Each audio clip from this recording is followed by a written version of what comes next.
The Asian side of Istanbul has nothing interesting to see, they said. But in reality, it's where we can find some truly hidden gems that are out of most visitors' radar. And now, we'll show you some of them in the district of Beykoz.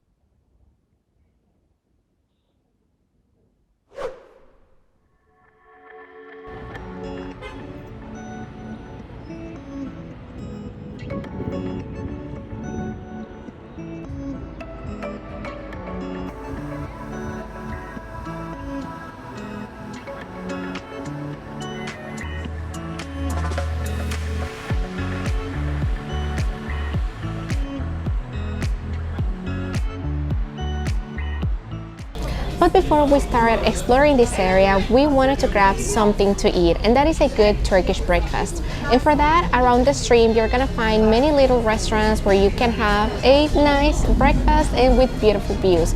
For example, here on the stream, you will find the views with the yachts, and also there are some places very close to the Bosphorus, so you can choose any place you want. In our case, we wanted to choose this one because we read very good reviews, and we really wanted to try the breakfast.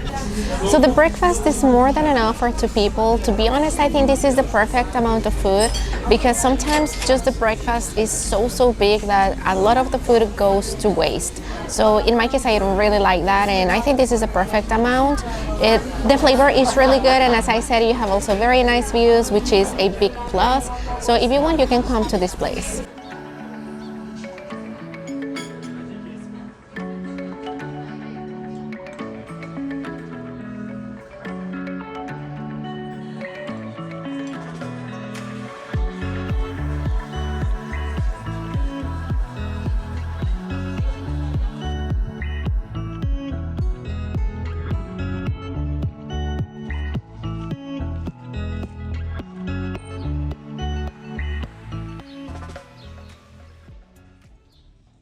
Anadolu was built between 1393 and 1394 under the orders of Sultan Bayezid I, since he was already preparing for a siege for Constantinople. Later on, when Sultan Mehmed II took power of the throne, he decided to reinforce the fortress since he already had also plans to launch another campaign to finally conquer Constantinople. Finally, after an exhaustive restoration work in this fortress, finally people can enjoy it and visit it, and I believe that they did a wonderful job because it is so important to really preserve these places that are so important in history.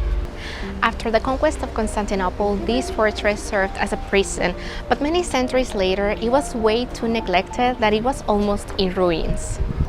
Also during the reign of Sultan Mehmed II, also known as the Conqueror, he built another fortress just across the Bosphorus, and that fortress is Rumeli Hisare or Rumeli Fortress, which this one and Rumeli Fortress worked together or in tandem in 1453, and they were both key to control the traffic along the Bosphorus, and these two fortresses were the key also to conquering Constantinople, now Istanbul.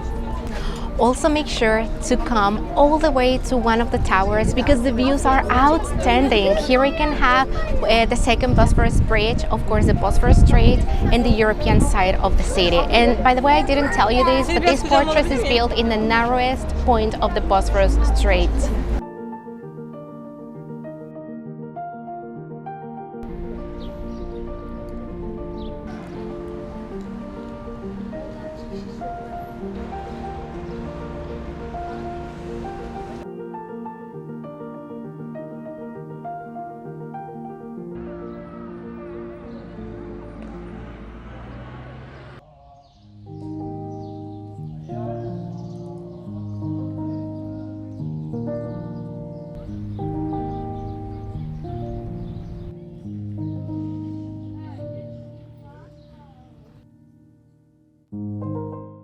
This area of Istanbul, which is located on the Asian side of the city, this district nowadays is the district of Beykoz.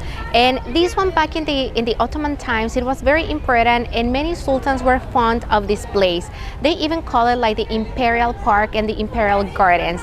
And among many other places also we can find beautiful pavilions like this one behind me.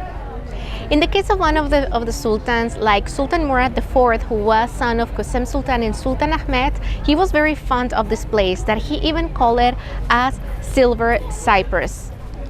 Before the structure that we see nowadays, before there was one wooden small pavilion that was built during the reign of Sultan Mahmud, who ruled between 1730 and 1754.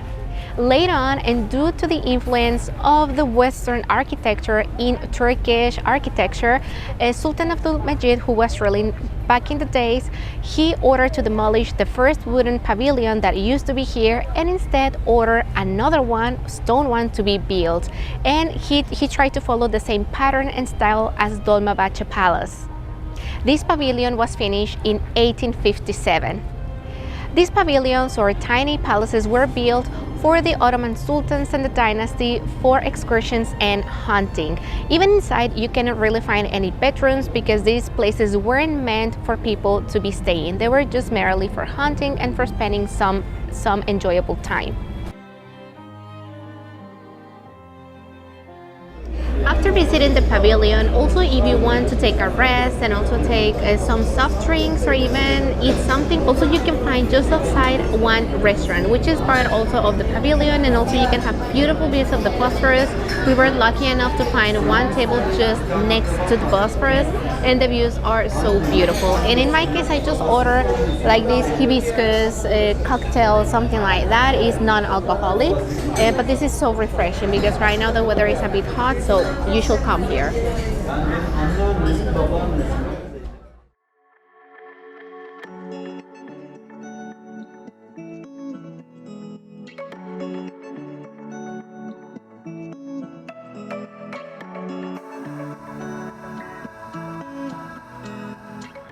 And our final stop is this beautiful park, also located very close to the places that we visited previously. This one is Otagtepe Park, and I have already shown you this specific place in one of our very old videos about 3 years ago.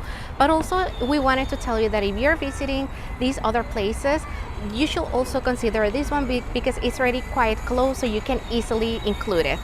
This park is totally free to enter, and this one will offer you amazing views of the city, especially the second bridge, as you can see behind me, the Bosphorus bridge, and the European side of Istanbul.